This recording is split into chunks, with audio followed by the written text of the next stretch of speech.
멈춘 거야? 왜 멈춘 거야? 아, 무슨 소리야, 언니? 밑에서 SUV 회색 차 지나갔잖아. 회색 차 지나가니까, 차 지나가니까 한번 멈춘 거지. 먼저 지나가라고.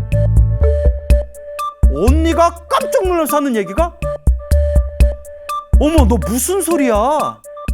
그때 아무것도 안 지나갔어. 너 무슨 소리야? 우리가 인생을 살다 보면 힘들고 괴롭고 답답할 때가 있지 않습니까?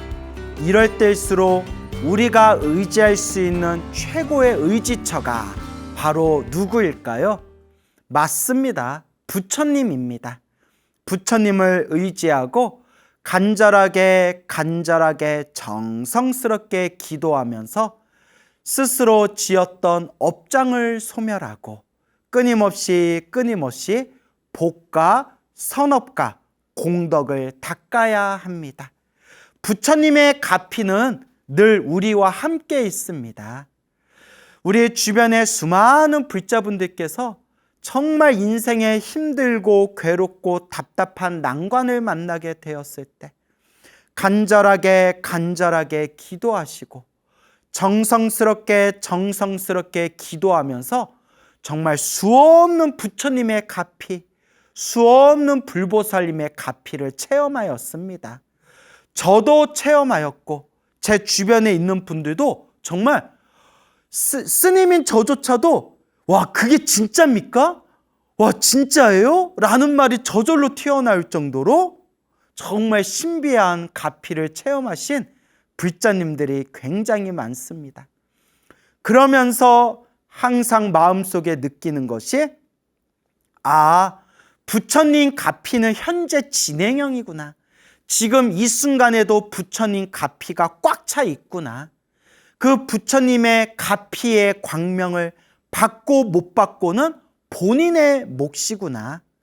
정말 부처님을 믿고 간절하게 정성스럽게 염불하고 기도하고 정진하면 반드시 부처님의 가피 광명이, 부처님의 가피의 주파수가 내 마음과 하나로 딱 맞아 떨어지겠구나라는 것을 제가 끊임없이 확신을 하게 됩니다. 그러니까 우리 소나무를 보시는 우리 불자 여러분들께서도 힘들고 괴롭고 답답할 때 힘들다, 괴롭다, 답답하다 라고만 그렇게 인생을 탓하지 마시고 힘들고 괴롭고 답답하다라고 생각하고 있는 그 시간에 차라리 한 번이라도 더 염불을 해주고 한 번이라도 더 기도를 해주시기 바랍니다. 바른 마음으로, 삿된 마음으로 기도하면 안 되고요.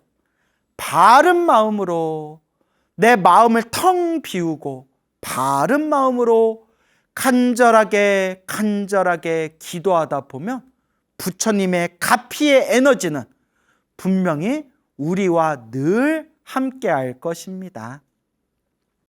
얼마 전에 아주 재미난, 정말 신비로운 이야기를 들었어요.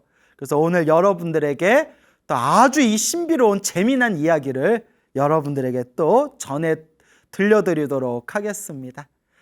이제 얼마 전에 대구에 사시는 불자님을 만났어요. 대구에 살고 계시는 중년의 여성 불자님을 만났는데 우리 소나무 완전 찐팬이시래요. 소중한 나 무한행복 완전한 이제 찐팬이시라는 분인데 그분께서 이제 불교가 무엇인지 어떻게 기도를 해야 되는지 이런 걸 잘 모르셨대요. 그러다가 어떻게 우연한 기회로 소중한 나 무한행복 소나무를 듣다가 점점 이 소나무를 통해서 불심도 무럭무럭 자라나고 기도하는 방법도 알게 되고 그리고 이와 같이 부처님과 아주 크나큰 좋은 인연을 맺게 되었다고 합니다. 그래서 우리 소나무를 만나고 나서 정말 당신 인생이 바뀌셨다고 그렇게 정말 입에 침이 마르도록 그렇게 이제 기쁜 마음으로 좋으신 말씀을 해주신 그런 대구의 어느 중년의 여성 불자님을 만나게 되었습니다. 이 불자님께서 불면증이 심했대요. 특히 불면증이 심했는데 소나무를 듣고 나서 불면증이 싹 사라지셨대요. 잘 때마다 소나무를 들으면서 불면증이 없어지셨대요.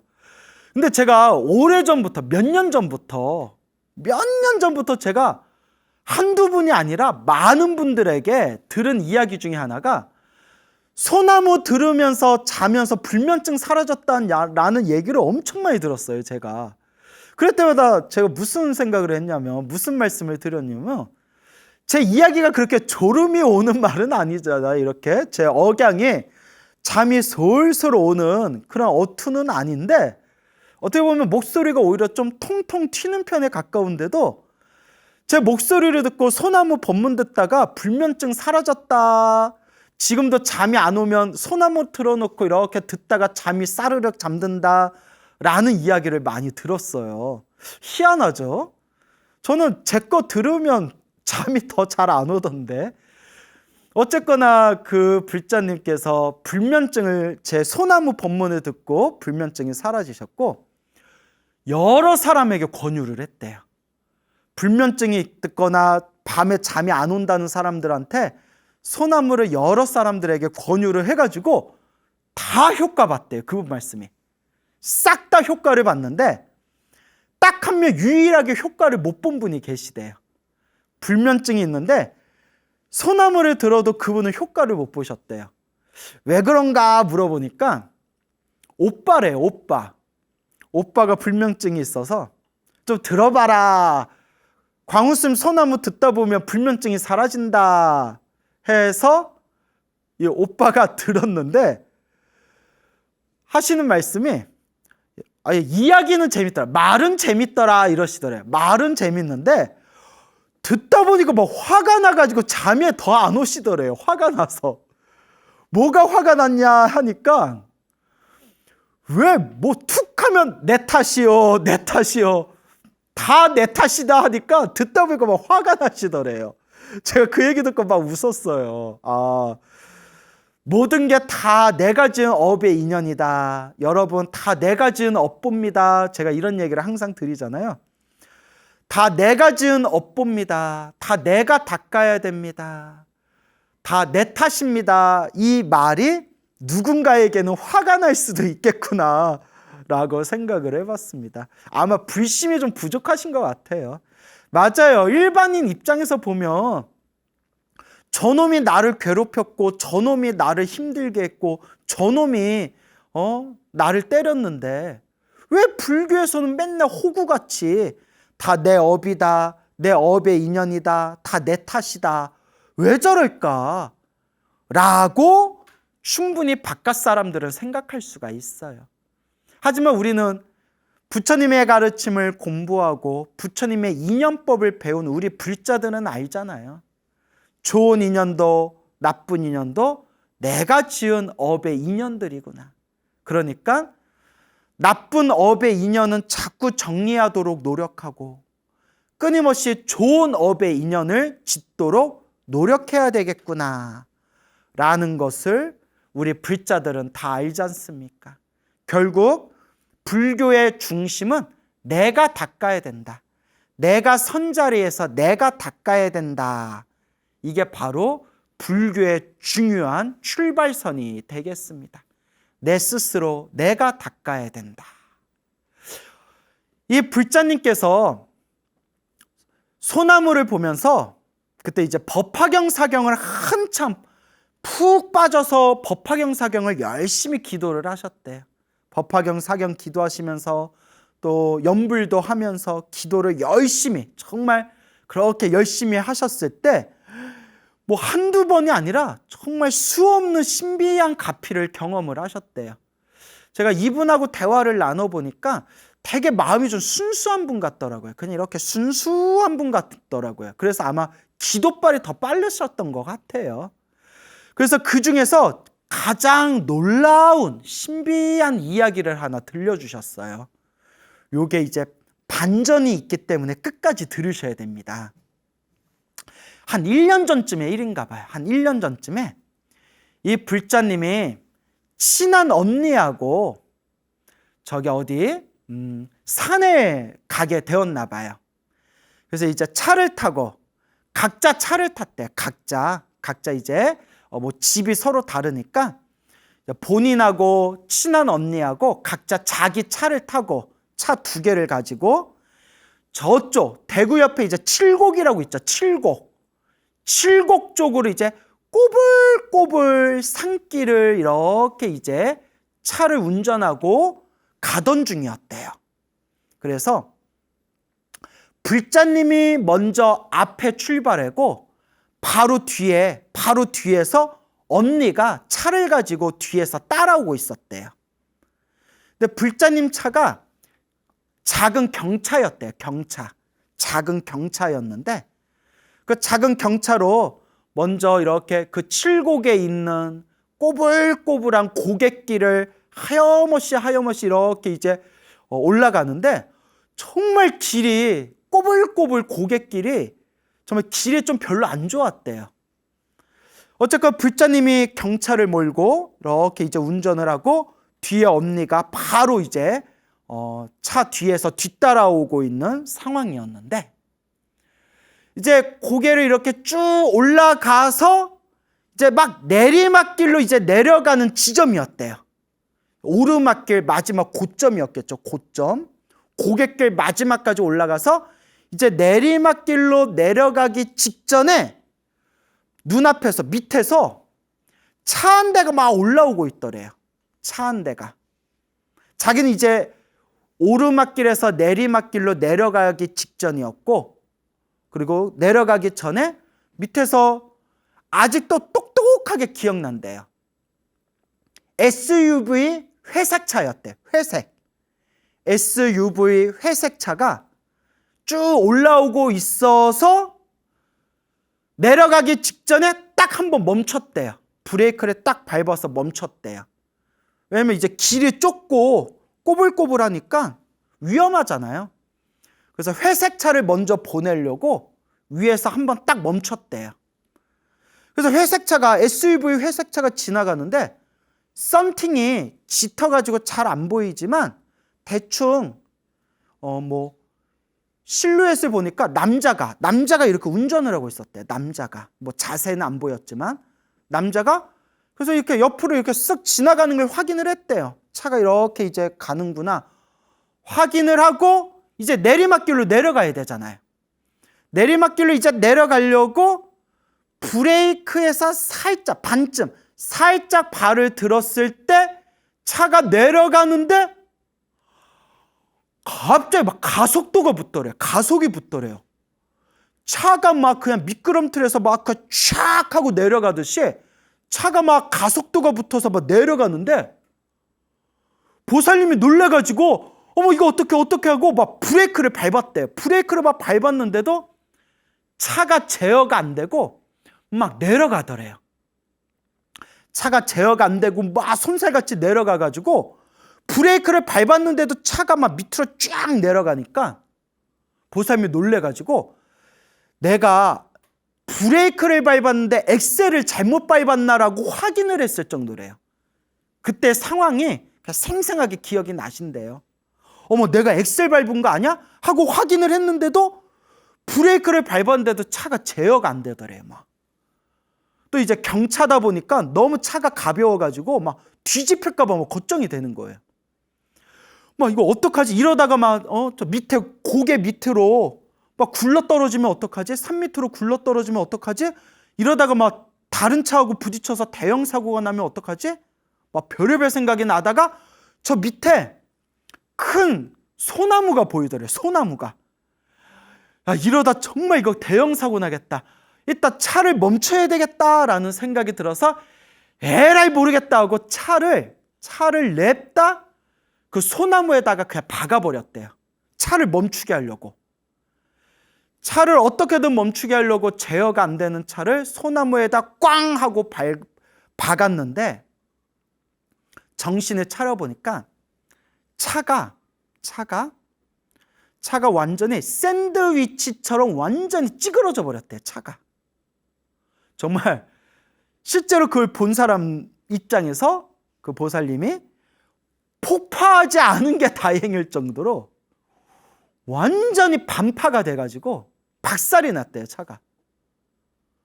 정말 대형 사고가 난 거죠. 빠져나와야 되는데 차가 완전히 박살이 나서 문이 열리지 않아서 겨우 뒤쪽으로 넘어가가지고 뒷문을 통해서 겨우 내려왔대요, 차 밖으로. 그리고 이렇게 몸 상태를 봤는데 차가 완전히 박살이 났는데도 몸이 멀쩡하더래요. 이렇게 유일하게 요 팔꿈치에 시커먼 멍 하나만 들었대요. 팔꿈치에 시커먼 멍 하나만 들었대요. 그 막 나중에 막 사람들이 왔을 거 아니에요. 사람들이 와서 이렇게 보면서 하는 얘기가 자기네들이 수많은 교통사고를 봤지만 차가 이렇게 박살났는데도 사람 몸 멀쩡한 거는 이거는 기적이라고. 이거는 정말 기적이라고. 차가 이렇게 박살이 나는데 어떻게 이렇게 다친 데가 하나도 없냐고. 그때 보살님께서 부처님 감사합니다. 부처님 감사합니다. 부처님 정말 감사합니다. 라고 생각을 했대요. 근데 이제 이런 얘기는 우리가 소나무에서 많이 들었잖아요, 여러분. 사실 제가 숱하게 우리 불자님들 가피 이야기 들은 것 중에 하나가 교통사고나 큰 사고를 당했는데 사고가 당하는 순간에 뭐 관세음보살 이렇게 염불 했더니 큰 교통사고를 당했는데 몸은 크게 다치지 않았다. 사람들이, 목격자들이 이렇게 대형 사고가 났는데도 몸이 이렇게 크게 안 다친 거 정말 기적 같은 일이다. 이런 이야기를 들었다. 뭐 이런 가피 이야기를 제가 몇 년 동안 수없이 들었고 소나무에서도 수없이 제가 소개를 했지 않습니까? 자, 그런데 뒤에 이야기가 남아 있어요. 뒤에 자기 따라온 차를 몰고 따라온 언니가 얼마나 놀랐겠어요. 언니가 몸 괜찮니? 너 네 차가 막 내리막길에 막 가속이 붙어가지고 막 내려가는 거 보고 막 놀랬다느니 이만해서 다행이라느니 언니가 얼마나 놀랬겠어요. 언니가 놀랬는데 너 그때 위에서 한번 딱 안 멈췄으면 너 정말 큰일 날 뻔했다. 안 멈추고 그대로 내려갔으면 가속이 가속도가 더 심하게 붙어서 차가 튕겨서 나갔을 거라고. 그나마 고개 위에서 내리막길 내려가기 전에 차 한번 딱 멈추고 내려가서 그나마 이 정도에서 끝난 거다. 정말 다행이다. 정말 다행인 것 같다. 나도 그때 한번 안 멈추고 그냥 내려갔으면 이거 차가 가뜩이나 가벼운데 그대로 이거 뒤집혔을 것 같다. 라고 이제 대화를 나누는데 언니가 갑자기 이렇게 물어보더래요. 여러분, 언니가 하는 얘기가 그런데 얘, 너 그때 왜 멈췄어? 이러더래요. 무슨 말이야 그게? 왜 멈췄냐니? 아니, 너 한참 잘 올라가다가 내리막길 내려가기 전에 한번 딱 멈추고 내려갔잖아. 내 뒤에서 따라갔는데 너 그때 왜 한번 딱 멈췄던 거야? 뭘 알고 멈춘 거야? 왜 멈춘 거야? 무슨 소리야 언니. 밑에서 SUV 회색차 지나갔잖아. 회색차 지나가니까 차 지나가니까 한번 멈춘 거지. 먼저 지나가라고. 언니가 깜짝 놀라서 하는 얘기가 어머 너 무슨 소리야. 그때 아무것도 안 지나갔어. 너 무슨 소리야. 그러니까 보살님도 놀래가지고 언니 무서워 그러지 마. 그때 회색차가 지나갔잖아. 그래서 내가 멈춘 거잖아. 무슨 소리야. 내가 네 뒤를 그대로 따라왔는데 너 그때 내려갈 때 아무 차도 안 지나갔어. 내가 네 뒤에 있었잖아. 아무 차도 안 지나갔어. 블랙박스 뜯어봐. 온몸에 소름이 쫙 돋으면서 야, 이 이야기 듣는데 저도 몸에 소름이 돋더라고요. 아무 차도 안 지나갔다고? 아무 차도 안 지나갔어. 그래서 나는 네가 고개에서 한번 딱 멈춰가지고 어머 제가 무슨 일이 있나? 그러다가 네가 내려가다가 이렇게 차 사고 난 거잖아. 그래서 그때 한 번 안 멈췄으면 큰일 날 뻔했구나. 근데 왜 멈췄는지 물어보는 거 아니야. 온몸에 소름이 쫙 돋으면서 보셈이 눈물이 막 쏟아지더래요. 부처님 감사합니다. 관세음보살님 감사합니다. 저를 구해주셨습니다 하면서 그 자리에서 막 눈물을 흘리면서 부처님께 기도를 올렸다고 합니다. 우와. 네, 대구에서 제가 직접 들은 얘기예요. 그 불자님께. 정말 제가 지금까지 소나무에서 또 아주 이제 신비롭고 정말 묘한 그런 가피 이야기를 많이 전해드렸지만 또 이 불자님이 경험하신, 실제로 1년 전에 경험하신 이 이야기를 또 제가 직접 또 들으니까 야, 정말 이 기도의 힘이란 게 있구나. 정말 이 가피라는 게 있구나. 정말 불보살님의 그 에너지라는 게 있구나 라는 것을 다시 한번 확신하게 되었습니다. 그래서 이제 이 불자님께서 쓰는 이거 말고도 제가 참 또 체험한 것들이 많은데 정말 제가 부처님께 기도하면서 많은 은혜를 받았습니다 라는 말씀을 하시더라고요. 그래서 주변에 많은 분들에게 그렇게 법화경 사경을 많이 권유하셨대요. 법화경 사경을 많이 권유하시고 같이 직장에서 일하는 분들한테 부처님께 기도하는 법도 가르쳐 주면서 그렇게 부처님 은혜를 갖는 마음으로 주변에 부처님 그런 가르침을 이렇게 권유하면서 지금도 신행생활을 잘하고 계시는 그런 어느 대구의 불자님의 이야기가 되겠습니다. 참으로 놀랍고 놀라지 않을 수가 없습니다. 기도는 순수해야 됩니다. 부처님, 제발 제 소원 좀 들어주세요. 소원 안 들어주면 나 삐뚤어질 거야. 이렇게 욕심 부리면서 기도하는 게 아니라 정말 순수한 마음으로 부처님 감사합니다. 부처님 감사합니다. 내 마음을 비우면서 순수한 마음으로 꾸준히 닦는 것입니다. 그래서 늘 불자님들께 드리는 이야기지만 기도를 열심히 해도 안 좋은 일이 생길 때가 있다. 그 불자님도 기도 열심히 하고 법화경 사경 열심히 했는데 차가 미끄러져서 그냥 차가 박살이 나서 차가 폐차되는 것까지는 막을 수가 없었잖아요. 하지만 몸은 크게 안 다쳤잖아요. 그게 어디예요? 몸은 안 다쳤잖아요. 그리고 그 과정에서 신비한 체험을 해봤잖아요. 그래서 우리가 꼭 명심해야 됩니다. 여러분, 기도를 해도 부처님을 믿고 의지하고 수행을 해도 나쁜 일이 생길 땐 나쁜 일이 생깁니다. 그게 인과 업보입니다. 단 크게 받을 걸 작게 받는구나.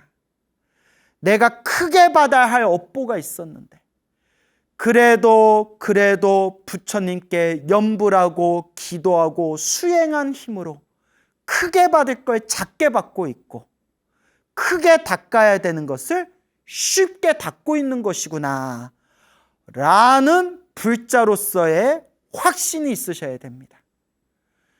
부처님을 향한 기도는 절대 허공으로, 허투루 사라지지 않는다.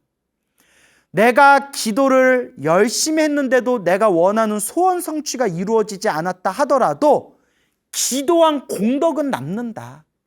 그 기도한 공덕의 힘이 알게 모르게 나를 은은하게 나를 감싸주시고 나를 도와주시는 것이다 라는 확고한 그런 자기 자신의 불자로서의 그런 확신이, 중심이 딱 세워져 있어야 됩니다. 그렇기 때문에 여러분, 기도하세요. 그냥 꾸준히 하세요. 열심히는 못하더라도 일단 꾸준히부터 한번 시작해 보시기 바랍니다. 스님, 저 기도가 잘 안 돼요. 스님 법문 듣고 내가 이제 열심히 기도해야지 하는데 기도가 잘 안 돼요. 처음부터 기도가 술술 잘 됐으면 우리는 벌써 다 도인됐어요. 그래서 늘 불자님들에게 우리 기도를 시작하는 분들에게 제가 입이 아프도록 여러분들 귀가 따갑도록 드리는 말씀이 기도는 습관이다 라는 말씀을 늘 드립니다. 수행은 습관이다. 기도는 습관이다. 그러니까 일단 습관이 돼야 돼요, 여러분. 원래는 처음부터는 잘 안 돼요. 스님, 저는 기도를 시작했을 때부터 술술 기도가 잘 됐어요 하는 분들은 과거 전생에서부터 스님이었거나 열심히 닦으신 분들이에요. 전생에서부터 기도가 습관이 되신 분들이에요. 그러니까 안 된다 하지 마시고 기도는 습관이다.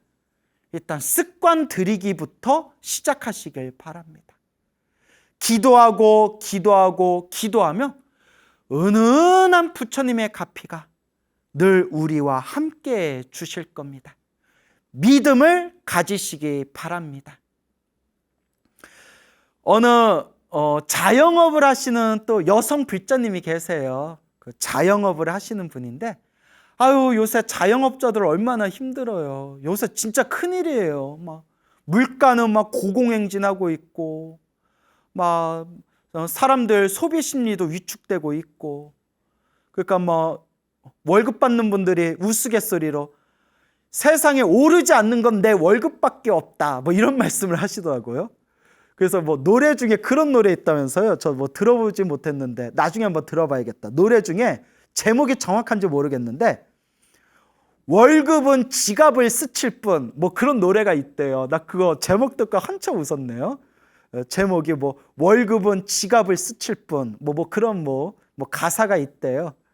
그러니까 요새 월급 받는 분들의 월급쟁이들의 어떤 신세 한탄을 그대로 표현한 참 명언인 것 같아요. 월급은 그저 내 지갑을 스칠 뿐. 근데 이 자영업자시는 이 불자님께서 여성 불자님이신데 지난 겨울부터 굉장히 힘드셨대요. 왜 또 겨울에는 또 장사가 안 되는 그 시즌이 있다 하더라고요. 정말 좀 힘드셨대요. 얼마나 힘들까요? 월세 내고 공과금 내고 생활비 쓰고, 어떤 분이 그러시더라고요. 그냥 월세 안 내고 장사하는 게 소원이다 라는 말까지 하실 정도로. 에구구구, 참 우리 중생들 사는 게 다 이렇게 다 빚덩어리예요. 그 불자님이 얼마나 힘드셨겠어요. 장사가 너무 안 되니까. 저는 그렇게 힘들고 괴롭고 답답한 분들을 향해서 드릴 수 있는 얘기가 하나밖에 없어요. 기도해라. 기도하고 복을 지어라. 기도하고 복을 짓고 볶아먹는 짓을 하지 말아라. 기도하고 복을 지어라. 간절히 기도해라. 그래서 그 불자님한테도 간절히 기도해라, 기도하셔라 라고 간곡하게 말씀을 드렸죠. 그러니까 그 보살님이 이제 맨날 아침에 일찍 가게에 나와서 밤 늦게 이제 퇴근하시고 집에 가면 그냥 씻고 집안일 좀 하고 나면 그냥 바로 골아 떨어져서 자버린대요. 대부분의 일하시는 분들이 그렇게 사실 거예요. 그래서 기도할 시간이 없대요. 그래서 제가 무슨 말씀을 드렸냐? 짜투리 시간에 해라. 기도할 시간이 없다라는 생각 자체가 기도를 안 하겠다는 생각이다. 얼마든지 기도할 시간이 있다. 아침에 눈 떠서 세수하고 양치질하고 밥 먹고 설거지하고 걸어다니고 버스 타고 전철 타고 차 운전하고 중간중간 장사하면서 그 중간중간 남는 시간이 다 짜투리 시간, 기도 시간이다. 그러니 딱 관세음보살 딱 가슴에 움켜쥐고 시간 날 때마다 관세음보살을 연불해라. 하루에 1000번, 3000번, 5000번, 10,000번 이상씩 최대한 짜투리 시간마다 간절하게 관세음보살을 연불해라. 관세음보살님, 저 이러다 죽습니다. 제발 좀 제발 좀 저 좀 살려주십시오 라는 마음으로 간절하게 관세음보살을 염불해라. 예, 하겠습니다 스님. 그렇게 이제 매일매일 관세음보살을 염불을 했어요. 하루에 막 몇천 번씩. 예? 시간이 좀 넉넉하면 거의 뭐 10,000번씩. 뭐 시간이 아무리 없어도 하루에 몇천 번 이상은 무조건 염불했대요. 마음속으로 관세음보살, 관세음보살, 관세음보살. 아무리 바빠도 매일매일 염불을 그렇게 하셨대요. 그렇게 이제 얼마의 시간이 지난 뒤에 그 불자님이 어느 날 스님, 제가 생생한 꿈을 꿨는데 스님 이게 무슨 뜻인지 모르겠어요. 저 해몽 좀 해주세요 해서 제가 뭐라고 했냐면 난 꿈의夢 같은 거 안 합니다. 여러분 잘 들으세요. 저는 꿈의夢 같은 거 원래 안 해줘요. 왜냐하면 제가 늘 하는 얘기지만 꿈에 집착하지 말아라. 꿈은 내 마음이 만든 환상이에요. 좋은 꿈을 꾸든 나쁜 꿈을 꾸든 꿈에 집착하지 말고 오로지 그냥 기도하고 기도할 뿐이다. 누가 그래요. 선생님 꿈에 집착하지 말라면서 쓰면 맨날 기도 얘기할 때마다 꿈 얘기하시잖아요. 그거는 제가 들은 대로 말해주니까, 제가 불자님들한테 들은 대로 전달해줘야 되잖아요. 내가 막 억지로 말을 지어내는 게 아니라 제가 좀 말을 재미있게 말을 좀 포장하는 건 있을 수 있어도 신도님들이 기도해서 갚이받은 이야기를 그대로 전해주다 보니까 신도님들이 꿈에서 얻은 몽중가피를 이렇게 얘기해주다 보니까 본의 아니게 제가 꿈 얘기를 많이 하는 거지, 제 지로는 꿈에 집착하지 말아라 입니다. 그리고 중요한 게 꿈의 몽 한번 해주다 보면 계속 물어봐요. 그래서 아예 딱 잘라버려요. 제가 다 경험이 있어서 그런 거예요. 좀 몇 마디 해주면 자꾸 물어봐가지고 아유 난 꿈의 몽 같은 거 안 한다고. 좋은 꿈을 꾸든 나쁜 꿈을 꾸든 그냥 기도하십시오. 이제 이렇게 말씀을 드리는데, 그 불자님이 스님 제가 꿈 좀 해몽해 주세요 해서 난 꿈 해몽 안 합니다 라고 말씀을 드렸죠. 근데 생생한 꿈을 꿨대요. 그래서 해몽해 주려고 해몽한 게 아니라 궁금하더라고요. 저도 기도하다가 보통 꿈을 꾸면 그런 몽중가피가 있으니까 이제 솔직히 말하면 나중에 소나무에서 법문거리 하나 있으려나 싶어가지고 물어봤어요. 그래, 무슨 꿈을 꿨어요? 그런데 내가 해몽은 안 해주지만 무슨 꿈을 꿨어요? 이랬더니 그분 말씀이 관세음보살 염불하다가 잠이 들었는데 생생한 꿈을 꿨대요. 어느 공간에 있었는데 너무 배가 아프더래요. 사르르 배가 아파서 후다다다닥 화장실로 찾아서 화장실에 뛰어들었대. 화장실에 가서 변을 보려고 그 화장실 칸막이에 화장실 문을 딱 열었는데 너무 더럽더래요. 너무 막 더러운데 휴지가 그 대변 묻은 그 휴지가 막 산더미 같이 쌓여 있더래요. 아우 더러워 하고 문을 딱 닫고 다른 화장실에 딱 들어가서 잠이 딱 깼대요. 순간 제가 보살님 그 꿈 잘 기억하고 있다가 앞으로 며칠 후, 몇 달 후에 장사가 잘 되나 안 되나 꼭 확인하고 저한테 얘기 좀 해주세요. 나중에 소나무 법문거리로 얘기하게. 예 스님. 근데 이게 무슨 꿈인데요?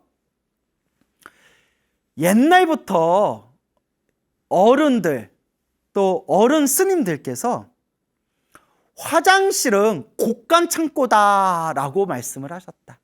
금고, 돈 집어넣는 금고다 화장실이. 그리고 옛날부터 대변, 병꿈은 대변꿈은 동꿈이다라는 이야기를 하셨다.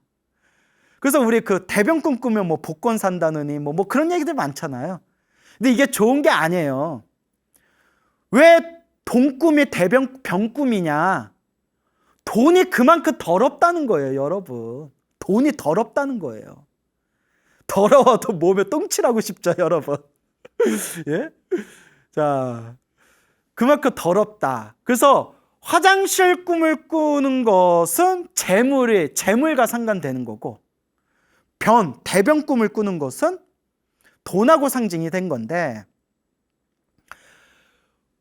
보살님이 변 묻은 화장지가 산더미처럼 쌓여있다고 하지 않았냐? 그게 그 변 묻은 휴지가 다 뭐냐? 그게 다 지폐다. 그러니 이제 장사가 좀 술술 될 거다. 그게 다 지폐다. 변 묻은 휴지가. 어머, 그런 거예요? 나야 모르죠. 그러니까 잘 기억했다가 나중에 정말 장사가 잘 되나 안 되나 저한테 좀 얘기 좀 해주세요 했는데, 아니나 다를까 그분이 하신 말씀이, 스님 너무 신기해요. 그 꿈 꾸고 나서 계속 손님들이 늘었대요.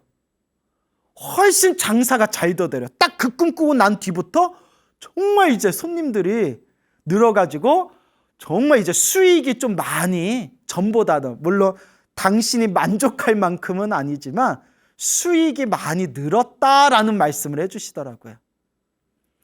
그래서 제가 이렇게 얘기했죠. 보살님, 사실 보살님이 배가 싸르르 아파서 이제 화장실에 들어갔을 때 속에 있는 걸 시원하게 쏟아버렸으면 그게 업장이 소멸하는 아주 길몽이다. 뭔가 보살님이 꽉 막혀 있는 게 풀리거나 뭔가 보살님의 일들이 술술 풀릴 징조인데, 보살님이 더러운 화장실을 보고 더러운 휴지 조각들을 본 게 장사하고는 연관이 있겠지만, 장사가 좀 더 잘 되고 돈이 좀 잘 모이겠구나 라는 그런 이제 좋은 징조는 될 수 있지만, 한 가지 딱 아쉬운 게, 그때 꿈에서 시원하게 뱃속에 있는 걸 시원하게 쏟아냈어야 했다. 근데 배가 싸르르 아파서 화장실에 갔는데 시원하게 싸지 못하고 화장실에 들어가서 꿈에서 딱 깬 거는 아직 보살님이 좀 업보가 많이 남은 거다. 보살님이 아직 업장이 많이 남아있다. 그러니 지금 같은 마음으로 간절하게 평생 염불하면서 이 업장을 소멸하면서 닦아나가셔야 된다라고 했더니, 스님, 제가 스님 법문 들으면서 내가 참 업장이 두꺼운 사람이구나, 내가 참 업보가 많구나라는 거 수없이 느낍니다. 열심히 염불하겠습니다 라는 말씀을 하시더라고요. 그래요. 그래서 늘 우리 큰 스님들이 말씀하시잖아요. 중생은 다 자기 복대로 살아간다. 다 한바탕 업노름이요, 다 자기 업보대로 살아간다. 우리 중생들이 살아오면서 과거 전생에서부터 알고 지었건 모르고 지었건 탐욕과 성냄과 어리석음에 물들어 몸과 말과 생각으로 지은 업보가 그 얼마나 많겠습니까? 닦는 수밖에 없습니다. 그저 닦을 수밖에 없습니다. 묵묵히 꾸준히 닦아 나갈 뿐입니다. 그러니 여러분, 인생사 살아가면서 힘들고 괴로울 때마다 간절하게 염불하십시오. 염불하면서 부디 볶아먹는 짓을 하지 마십시오. 근데 더 무서운 게 뭐냐면, 볶아먹는 사람들은 자기들이 이게 볶아먹는다는 걸 몰라요. 또 말해주면 막 기분 나빠해요. 니는 잘났냐? 막 이러면서 막 기분 나빠해요. 예, 저도 지금까지 살아오면서 머리 깎은 스님이지만 특히 이 입으로 얼마나 저도 볶아먹는 짓을 많이 했겠어요. 중생이라서 그래요. 그렇기 때문에 최대한 볶아먹는 짓 하지 말고, 주변 사람들에게 민폐 끼치지 말고 자꾸 복을 짓는 마음으로 그렇게 염불하고 기도에 나아가셔야 합니다. 여러분, 금강경 다 읽어보셨죠? 아마 우리 불자분들이라면 금강경 아마 몇 번 이상은 읽어봤을 겁니다. 금강경에 나오는 주인공 중에 한 명이 이제 수보리 존자지 않습니까? 수보리. 그래서 우리 석가모니 부처님께서 수보리야 수보리야 하고 이제 수보리야하고 대화를 나누면서 이 금강경의 설법이 펼쳐지지 않습니까? 근데 이제 우리가 이 수보리 큰 스님을 이제 높을 존자를 써서 존자라고 부르거든요. 그래서 뭐 수보리 존자라고 많이 부르죠. 이 수보리 큰 스님, 수보리 존자의 별명이 무쟁제일이라고 불립니다. 무쟁제일, 없을 무, 다툴 쟁, 다툼이 없다. 그래서 평화롭게 머무르시는 분들 중에서 가장 으뜸, 그래서 무쟁제일, 편안하게 평화롭게 머무르는 분들 중에서 가장 제일이다, 으뜸이다 해서 무쟁제일이라고 불리고요. 또 해공제일이라고도 부릅니다. 해, 이해하다 했대 해자랑 공이 이제 불교에서 이야기하는 공사상. 그래서 해공제일 하면 공을 가장 잘 이해하시는, 부처님이 설법하신 공을 가장 잘 이해하신 으뜸되는 분이다 해서 해공제일이라고도 불립니다. 그래서 무쟁제일, 해공제일이라고도 불리는데요. 무쟁제일, 평화롭게 머무르시는 분들 중에서 가장 으뜸이라는 이 무쟁제일 수보리 존자께서 사실은 원래 성격이 엄청나게 포악하고 화를 잘 냈다고 합니다. 엄청 화를 잘 내고 성격이 포악한 성격이었대요. 여러분들 모르고 계셨죠? 그래서 부처님을 만나서 머리를 깎고 출가해서 수행을 해서 아라한이 되시기 전까지는, 부처님의 법을 만나기 전까지는 굉장히 성격이 포악하고 아주 화를 잘 내는 사람이었다고 합니다. 그래서 이와 관련된 또 재미난 이야기를 들려드릴까 합니다. 수보리 존자가 저 사위성, 그래서 사위성의 어느 큰 부잣집에 바라문 집안의 이제 아들로 태어나게 됩니다. 태어났을 때부터 아주 총명하고 똑똑하고 또 아주 잘생겼다고 합니다. 부잣집에 얼굴도 잘생기고 그리고 머리도 똑똑하고. 근데 점점 나이가 들수록 그리고 화를 잘 내더래요. 너무나 성격하고 포악해서 화를 잘 내서 기어다니는 벌레한테도 화를 내고 하늘을 나는 새한테도 화를 내고 온갖 사람들과 온갖 짐승들한테도 그렇게 화를 잘 냈다고 합니다. 그러니까 하다 부모님과 친척들조차도 혀를 내두리고 그리고 정말 막 멀리하고 싫어할 정도로 그렇게 화를 잘 냈다고 합니다. 참 희한하죠. 그렇게 위대한 아라한이 대신 무쟁제일, 평화롭게 머무르는데 가장 으뜸이셨던 수보리 존자가 사실은 엄청나게 포악하고 화를 잘 내는 성격이었다. 그렇게 이제 나이가 들어서 이제 청년이 되어서 집을 떠나 호련히 산속에 들어갔다고 합니다. 근데 이제 또 다른 책에 보면 부모님이 수보리가 다 컸는데도 너무 화를 잘 내고 요새 말로 하면 사회생활을 못하니까 인성이 부족하다 그러죠. 인성에 문제가 있고 사회생활을 못하니까 보다 산에 들어가서 마음 좀 닦아라, 마음 공부 좀 해라 해서 아버지가 사람을 시켜서 산으로 보냈다. 뭐 그런 내용도 있고요. 좀 책마다 내용이 살짝 좀 다른 부분이 있습니다. 자, 어쨌거나 수보리가 나이가 들어 청년이 돼서 호련히 집을 떠나 깊은 산속에 들어갔는데 산속에서도 그 승질머리가 어디 가지 않지 않습니까? 산에서도 그렇게 화를 내는 거예요. 짐승이 보이면 막 짐승한테 화를 내고 벌레가 보이면 벌레한테도 화를 내고 새가 날아다니면 새한테도 화를 내고.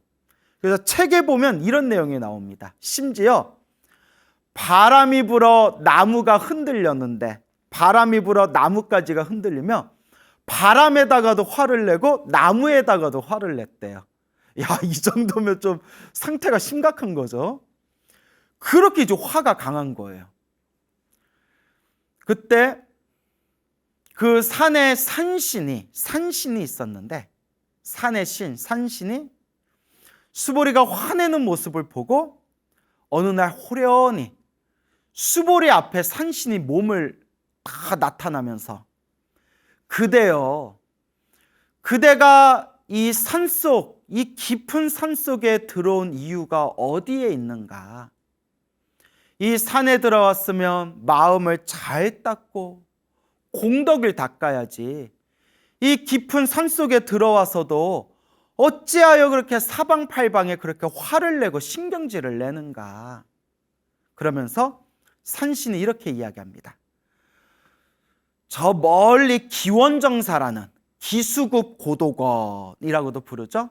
기수국 고도건, 줄여서 저 기원정사에 가면 세상에서 가장 거룩하신 분, 위대한 깨달음을 얻으신 부처님이 계시니, 그대여 어서 기원정사에 가서 부처님께 귀의하고 부처님께 이 소중한 이 가르침을 잘 닦아라라고 산신이 이제 수보리에게 조언을 해줍니다. 수보리가 듣고 깜짝 놀랐대요. 세상에 그렇게 위대하신 분이 출현하셨습니까? 제가 그분을 만나 뵙고 싶은데, 그 위대하신 분을 만나 뵙고 싶은데 어떻게 가야 합니까? 라고 산신한테 이야기하니까 산신이 이제 기특하게 생각이 되었나 봐요. 부처님을 뵙고 싶은가? 부처님을 뵙고 싶은가? 그러면 내가 자네를 부처님 앞에까지 내가 데려다 주겠네. 산신이 이제 자기의 신통력으로 이제 수보리를 데리고 부처님이 계신 기원정사까지 데려다 줍니다. 그래서 산신이 수보리에게 이렇게 얘기합니다. 눈에 딱 감아라. 눈에 딱 감고 잠깐만 기다리면 내가 부처님이 계신 곳까지 한 번에 슝 하고 부처님이 계신 곳에 내가 데려다 주겠다. 그래서 수보리가 눈에 딱 한 번 감은 사이에 산신이 신통력으로 수보리를 딱 데리고 기원정사에 슝 하고 한 번에 이제 날아가게 됩니다. 그리고 기원정사에 들어가서 거룩하신 우리 부처님, 석가모니 부처님, 우리 세존에게 이제 그 앞에 딱 가가서 부처님의 모습을 보는 순간 그 황금빛 찬란한 거룩한 부처님 모습에 엄청난 희열과 기쁨과 행복을 느끼게 됩니다. 그래서 자기도 모르게 엄청난 감동과 감격을 느끼면서 거룩한 부처님 발 아래 3배의 예를 올립니다. 오 부처님, 제가 인사드리겠습니다. 부처님께 발 아래 이제 절 3번 3배를 올립니다. 부처님께서 신통력으로 이 수보리 존자가 바야흐로 머리 깎고 출가해서 깨달음을 얻을 인연이 펼쳐졌구나. 이 수보리 존자의, 수보리의 시절 인연이 펼쳐졌구나라는 것을 부처님께서 완벽하게 꿰뚫어 보시고 부처님께 3배를 올린 수보리에게 이제 법문을 설하십니다. 부처님께서 소중한 위대한 법문을 설하시는데 그 중에서 특히 화에 대해서, 성냄에 대해서, 분노에 대해서 법을 설하셨다고 합니다. 그렇죠. 우리 부처님께서는 중생들에게 법을 설하실 때 반드시 그 중생들의 수준을 다 꿰뚫어 보고 중생들의 그릇을 다 꿰뚫어 보고 그 중생들 눈높이 수준에 맞춰서 법을 설하신다고 합니다. 그것을 대기설법이라고 합니다. 대기설법. 상대의 수준에 맞춰서, 상대의 눈높이에 맞춰서 법을 설하신다. 그래서 평소에 화가 많고 성냄이 많고 분노가 가득한 수보리에게 이 화에 대해서 법문을 하십니다. 이 화를 내고 성을 내는 것은 자기 몸을 태우는 불과 같은 독이다. 이렇게 성을 내고 화를 내고 분노를 일으키는 것은 그 뿌리가 바로 어리석음에 있다.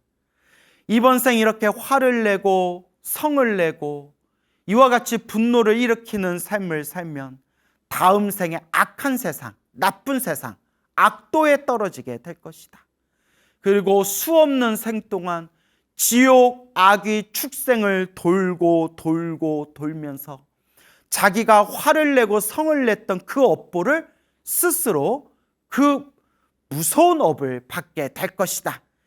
이와 같은 화와 성냄과 분노에 대해서 부처님께서 인과 업보의 법문을 설하시니 수보리가 그 자리에서 털끝이 곤두서는 듯한 그런 두려움과 부끄러운 마음을 느끼게 됩니다.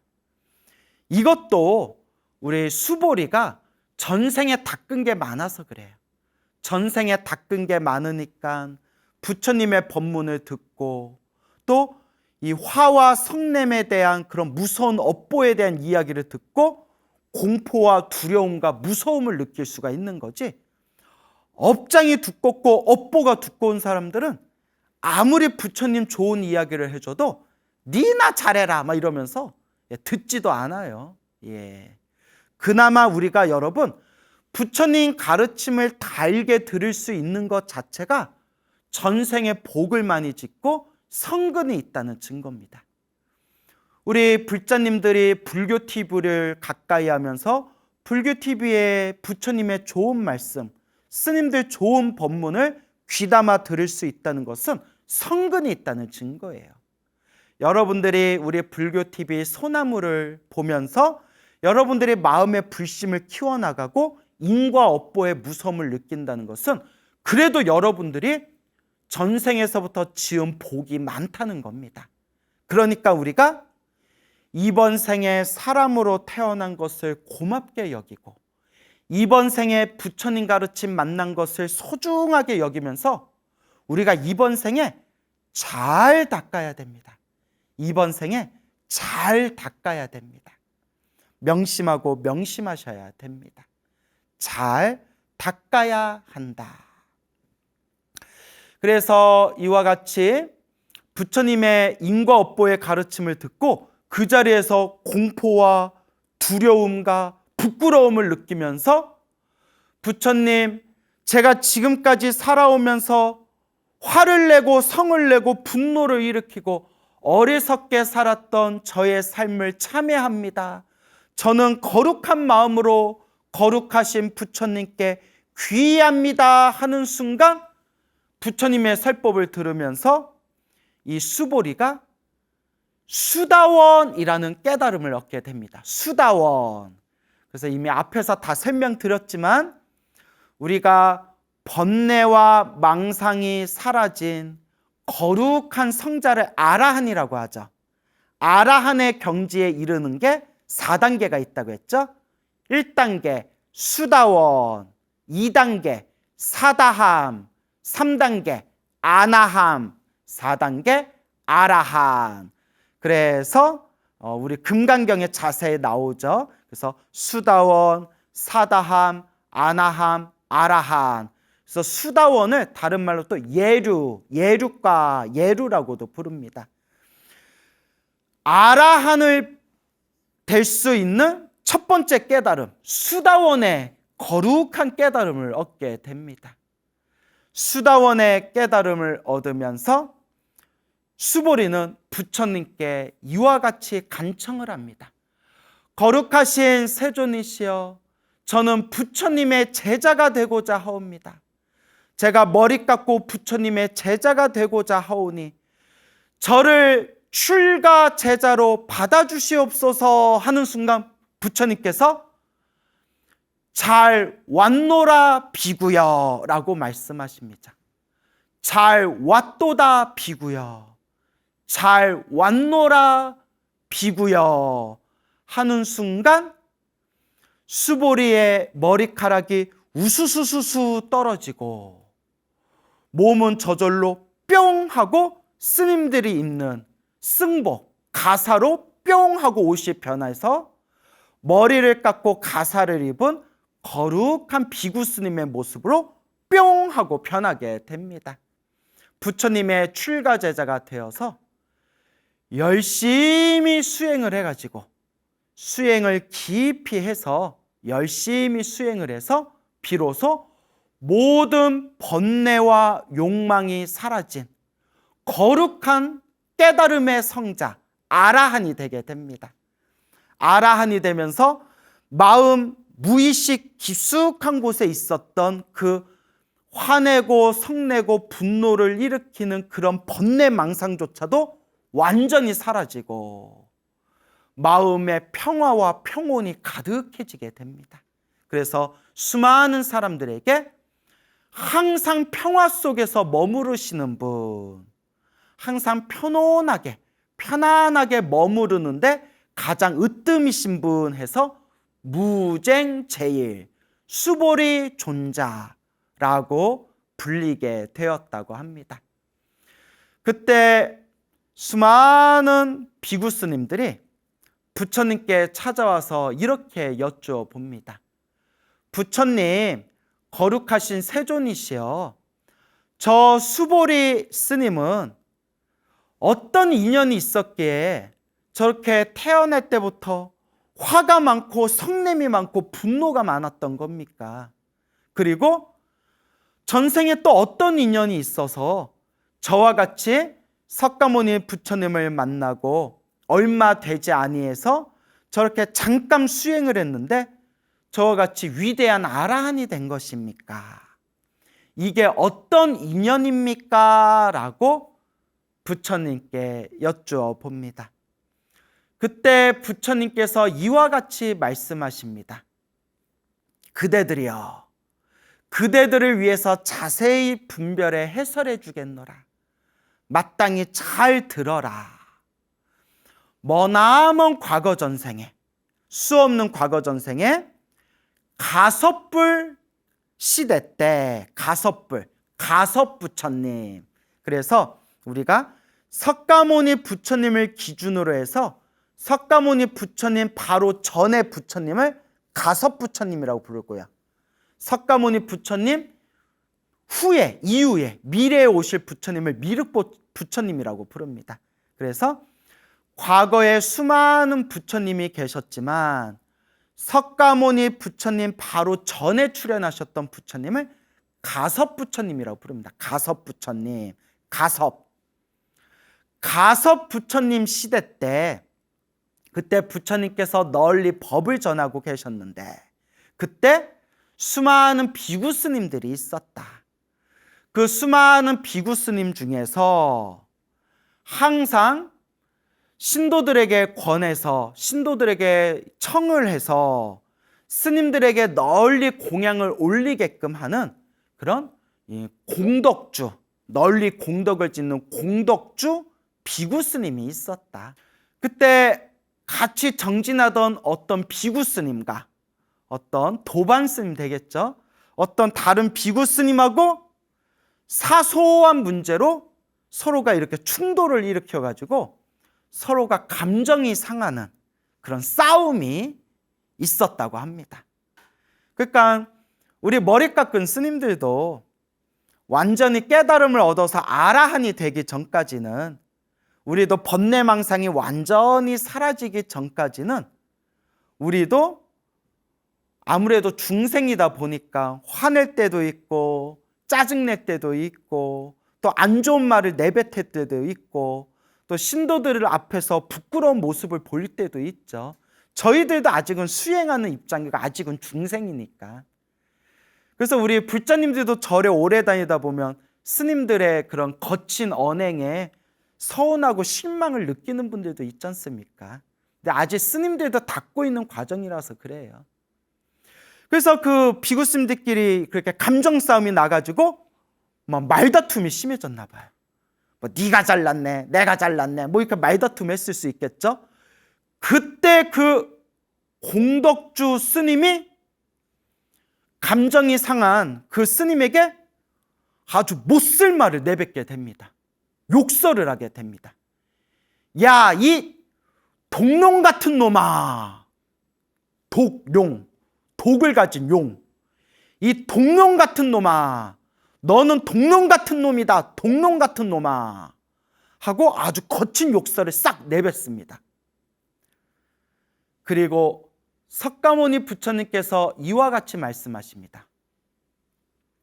불자들이여, 그때 공양 올리기를 좋아하는 공덕주 비구가 다른 스님에게 이 독룡 같은 놈아, 독을 품고 있는 용, 독룡 같은 놈아 라고 내뱉은 그 욕 때문에, 그러니까 우리 식대로 얘기하면 뱀들의 왕을 용이라고 하거든요. 용. 그러니까 이 독사 같은 놈아, 우리식으로 표현하면 그거죠. 야, 이 독사 같은 놈아, 이렇게 욕을 한 거겠죠. 그 업보로 그 공덕주 비구 스님은 죽은 뒤에 자기가 남을 향해서 내뱉은 그 독한 욕설 때문에 500생 동안 용의 몸을 받았대요. 용. 여러분, 우리는 용이라고 하면 막 하늘을 날아다니는 신성한 신통력을 가진 그런 짐승을 생각하잖아요. 불교 경전에서 나오는 용은 신통이 있는 용, 신통이 있는 용들의 왕을 용왕이라고 부르고요. 나머지 용들은 뱀들의 왕과 같은 존재, 그냥 뱀과 같은 존재들이에요. 그래서 이 독룡 같은 놈아, 이 독사 같은 놈아 라고 욕했던 그 업보에 의해 가지고 500생 동안 용의 몸을 받았대요. 500생 동안 용이라는 그런 독한 마음을 가진 독룡의 몸으로 500생 동안 축생으로 태어나게 되었다. 500생 동안 축생으로 태어나고 용으로 태어나면서 항상 독을 품고 있는 용으로 500생 동안 태어났기 때문에 그 용으로 태어났던 그 업의 습관이 너무나 많이 강하게 남아있어서 사람의 몸을 받고 난 뒤에도 저렇게 마음에 독을 품고 화를 잘 내고 성을 잘 내고 분노를 잘 일으켰던 것이다. 이것도 자기가 과거 전생에 살아왔던 업의 습관인 것이다 라고 말씀하셨습니다. 그러면서 부처님께서 말씀하시기를 보아라. 그 한마디 다른 수행하는 스님에게 이 독룡 같은 놈아 라고 욕설을 내뿜고 그 입으로 지은 업보 때문에 500생 동안 독을 품은 용으로 태어나고 500생의 업보가 다 사라지고 나서 사람의 몸을 받았지만 사람의 몸을 받았어도 용으로 살아왔던 업의 습관 때문에 저렇게 화를 잘 내는 그런 업의 습관을 타고 태어난 것이다. 하지만 용으로 500생을 살았던, 용으로 살아왔던 그 500생 이전에 가섭부처님 밑에서 그래도 수행을 하고 스님들에게 공양을 널리 올렸던 그 선업공덕의 힘이 있었기 때문에 500생 동안 용으로서 받아야 할 업보를 다 마치고 사람으로 태어난 뒤에 그래도 가섭부처님 밑에서 수행을 하고 스님들께 공양을 많이 올린 그 공덕의 힘에 의해서 이번 생에 석가모니 부처님을 만나 석가모니 부처님의 가르침 아래 모든 욕망과 번뇌와 망상이 사라진 거룩한 성자 아라한이 될 수 있었던 그런 선업, 그런 공덕을 받게 된 것이다 라고 부처님께서 말씀하셨습니다. 이와 같이 우리 수보리 존자가 수많은 과거전생 가섭부처님 시대 때 수행을 하고 스님들 공양 올리기를 좋아하는 그런 훌륭한 스님이었지만 순간의 화를 이기지 못하고 다른 스님에게 이 동룡 같은 놈아, 이 독사 같은 놈아 라고 욕을 한 그런 분노를 일으켰던 그 업보로 500생 동안 용으로 축생으로 태어나는 업보를 받았고 뱀들의 왕인 용으로 태어나는 업보를 받게 되었고 500생 동안 그 업보를 갚은 뒤에 사람으로 태어났지만 사람으로 태어난 뒤에도 용으로 오랫동안 살아왔던 전생의 업보 때문에 화를 잘 내고 성을 잘 내고 마음에 도끼를 품은 그런 업의 습관이 있었던 겁니다.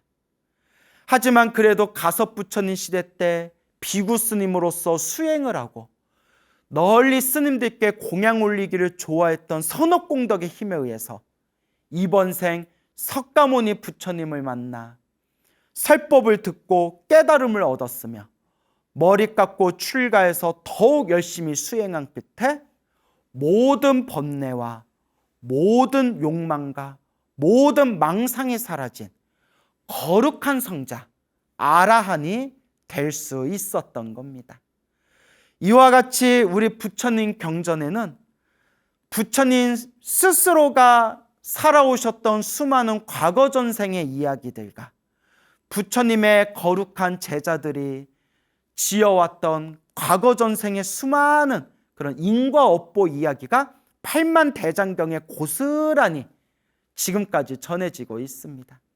이런 내용들을 통해서 인과 업보가 정말 무섭구나. 잘하면 잘한 대로, 못하면 못한 대로 이 업을 다 자기가 받으면서 살아가는 것이구나 라는 것을 느끼게 됩니다. 우리가 이 이야기를 통해서 항상 명심해야 됩니다. 수보리 존자가 가섭부처님 시대 때 비구 스님이셨고 스님들에게 널리 공양 올리기를 좋아하시는 좋은 스님이셨는데도 그때 말 한마디, 독한 말 한마디 툭 내뱉은 그 업보로 500생 동안 용의 몸을 받았습니다. 우리가 한번 스스로를 한번 돌아봅시다. 우리는 이번 생만 놓고 봤을 때 얼마나 많은 입으로 지은 업, 얼마나 많은 구업을 지어왔단 말인가. 우리 한국 사람들 욕을 얼마나 잘해요. 우리 한국 사람들 욕 얼마나 잘합니까? 예?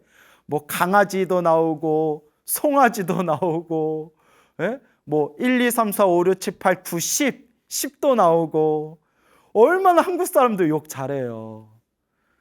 그리고 우리 불자님들도 우리 절에 다니는 불자님들이 기본적으로 좀 착하세요. 성품들이 좀 착하신 편인데 근데 우리 불자님들도 중생이라 그런지 입으로 구업을 많이 지어요. 아마 이거 방송 보고 계신 소나무 보고 계신 우리 불자님들도 아마 절에 오래 다니신 분들은 느껴지는 바가 있을 겁니다. 우리 주변의 불자님들 보면 입으로 구업을 많이 짓는 경우가 있습니다. 그러니까 하도 우리 불자들이 구업을 많이 짓고 중생들이 구업을 하도 많이 지으니까 우리 큰 스님들이 천수경을 만들 때 천수경 첫 구절이 뭐죠? 정구업진언, 정구업진언, 구업, 입으로 지은 업을 깨끗하게 하는 진언, 수리수리 마수리 수수리 사바하라고 나오지 않습니까? 우리가 참 구업을 많이 짓습니다. 저도 이렇게 제 자신을 돌이켜보면 나도 참 업을 많이 짓고 있구나. 그래서 제가 지은 업이 많아서 이렇게 염불을 간절히 자꾸 염불을 하는 이유이기도 합니다. 그 한마디, 야 이 동룡 같은 놈아, 그 한마디에 500생 동안 독한 용의 몸을 받았다. 불심이 없는 분들은 이런 얘기를 들으면 무슨 개뻥, 이 동룡 같은 놈아 라고 얘기했다고 500생 동안 용을 받았으면 그러면 세상 사람들 중에 욕 한 번 안 한 사람이 없고 그러면 다음 생에 다들 다들 짐승으로 태어나겠네? 이렇게 이제 삐딱하게 생각하는 사람도 있을 것이고, 정말 부처님 가르침을 있는 그대로 의지하고 부처님의 가르침을 깊이 믿는 불자라면 오히려 이런 이야기를 통해서 인과 업보가 무섭다. 이 업보라는 게 무섭구나. 내가 더 조심해야 되겠구나. 내가 더 이 입을 조심해야 되겠구나. 몸으로 지은 업, 입으로 지은 업, 생각으로 지은 업, 이 내가 지은 업보를 참회하고 참회해야 되겠구나 라는 수행의 마음을 일으키게 될 겁니다. 그러니까 이 소중한 부처님의 가르침을 만나는 것도 결국 자기 복이고, 부처님의 가르침을 만났는데도 올바르게 잘 닦아나가는 사람들이 있고, 부처님의 법을 만났지만 오히려 복을 까먹는 사람들도 있습니다. 우리는 늘 스스로를 살펴봐야 됩니다. 남을 볼 게 아니라 스스로 나는 지금 복을 짓고 있는가, 복을 까먹고 있는가 라는 것을 무섭게 생각해야 됩니다. 그래서 이 화라는 부분에 대해서 오래전에 소나무에서도 여러 번 말씀을 드렸지만, 우리들이 화를 잘 내지 않습니까? 화를 내고 신경질을 내고 짜증을 내는 것도, 막 남에게 화를 내는 것도 그게 내 마음의 독이라는 업보로서 쌓이게 됩니다. 그래서 부처님 경전에 나오는 말씀입니다. 사람이 화를 잘 내고 사람이 이 분노를 잘 일으키면, 남에게 화를 잘 내면 그 업보로 다음 생에 독사로 태어날 확률이 크다고 합니다. 다음 생에 독사로 태어난다. 화를 잘 내고 막 신경질을 내는 게 그게 독이 돼가지고 다음 생에 항상 독을 품고 살아가는 독사의 몸을 받는다고 합니다. 무섭지 않습니까? 그리고 화를 잘 내는 사람은 다음 생에 사람으로 태어나도 못생긴 얼굴로 태어난다. 아주 못생긴 얼굴로 태어난다라는 부처님 말씀이 있습니다. 그래서 부처님께서 말씀하시기를, 부처님께 꽃공양을 올리거나 부처님의 법당을 깨끗하게 청소를 한다거나, 혹은 부처님께 절을 많이 한다거나, 혹은 살아생전에 살면서 화를 내지 않는, 사람들에게 화를 내지 않는 그런 공덕을 닦는 사람들은 다음 생에 아주 잘생긴 그런 외모를 얻게 된다라고 부처님의 경전에 나옵니다. 그 중에서도 화를 내지 않는 공덕은 굉장히 크다고 합니다. 화를 내지 않는 공덕을 닦으면 다음 생에 외형으로는 사람들이 좋아하는 잘생긴 외모를 얻고, 내면으로는 항상 마음이 편안하고, 그리고 늘 주변에 좋은 일이 생기고, 그리고 사람들 사이에서 인기가 많은 그런 사람들에게 사랑받는 공덕을 얻게 된다라고 부처님 경전에 나옵니다. 근데 성격도 습관이에요.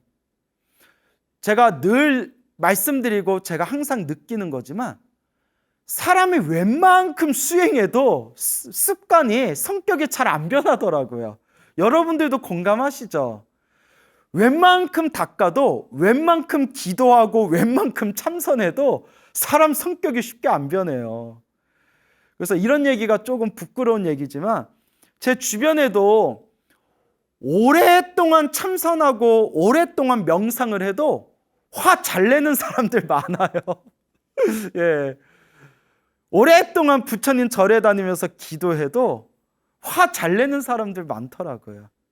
근데 이제 우리가 남을 보면 안 되죠. 이제 나를 봐야죠. 나를 봐야죠. 제가 남을 이렇게 비난하려고 하는 얘기가 아니라, 웬만큼 수행해도 자기 마음을 닦기가 참 어렵구나라는 걸 저 스스로도 느끼고 주변에도 많이 느낍니다. 그러니까 이번 생에 화 안 내는 습관을 들이는 것만으로도 이번 생에 엄청난 공덕을 닦는 거라고 합니다. 그래서 우리가 이와 같이 부처님의 가르침을 통해서 스스로 이 인과 업보의 무서움을 철저하게 느껴야 됩니다. 나는 지금 복을 짓고 있는가? 선업을 짓고 있는가? 공덕을 닦고 있는가? 아니면 복을 까먹고 있는가? 공덕을 무너뜨리고 있는가? 라는 것을 냉정하게 생각해 봐야 됩니다. 우리가 오늘 이 수보리 스님의 이야기를 통해서 스스로를 잘 반성해 봐야 됩니다. 수보리 스님이 머나먼 과거 전생에 가섭부처님 시대 때 스님들께 공양 올리기를 좋아하는 그런 복을 많이 짓는 그런 스님이었음에도 불구하고 악한 욕설을 내뱉은 그 업보의 힘으로 수없는 생애 동안 독한 용의 몸을 받아서 500생 동안 축생으로 살아왔구나. 그리고 사람으로 태어난 뒤에도 화를 잘 내고 그리고 포악한 성격을 쉽게 바꾸지를 못했구나. 그러니까 다큐멘터리를 보니까 사람의 성격은 어느 정도 이미 태어날 때 결정이 되어 있대요. 다큐멘터리에 나오더라고요. 물론 후천적으로 변하는 것도 있지만 그 성격이라는 게 어느 정도 이미 우리 유전자 속에 성격이 어느 정도 결정이 되어 있대요. 제가 다큐멘터리에서 그 내용 보는 순간 깜짝 놀랐어요. 그게 불교에서 말하는 업습이에요. 업습. 전생에 내가 지은 업보대로 이번 생에 타고나는 업의 습관이에요. 좋은 업의 습관을 지어 나가도록 노력해야 됩니다. 지금 내가 닦고 있는 이 복과 선업과 공덕의 에너지가 결국 나에게 행복의 에너지로 돌아오게 될 것이다 라는 것을 꼭 명심해야 됩니다. 그렇기 때문에 내 앞에 펼쳐진 좋은 일도 내 앞에 펼쳐진 나쁜 일도 행복도 불행도 다 내가 지은 업의 인연이다. 우리 중생이 살아가는 이 모든 모습이 나의 업의 습관이고 내가 지은 업보의 인연들이다라는 것을 명확하게 꿰뚫어 보시기 바랍니다. 그래서 닦아야 됩니다. 늘 닦아야 합니다. 꾸준히 닦아야 합니다. 결국 행복도 불행도 내가 지은 나의 선택입니다. 그러니 우리 불자 여러분, 우리 잘 닦아 나갑시다. 여러분, 행복해지고 싶습니까? 행복한 삶을 창조하고 싶습니까? 복을 지으십시오. 선업을 지으십시오. 공덕을 쌓으십시오. 복과 선업과 공덕의 힘이 여러분들을 진정한 행복의 길로 이끌어 줄 것입니다. 여러분, 성불하시오.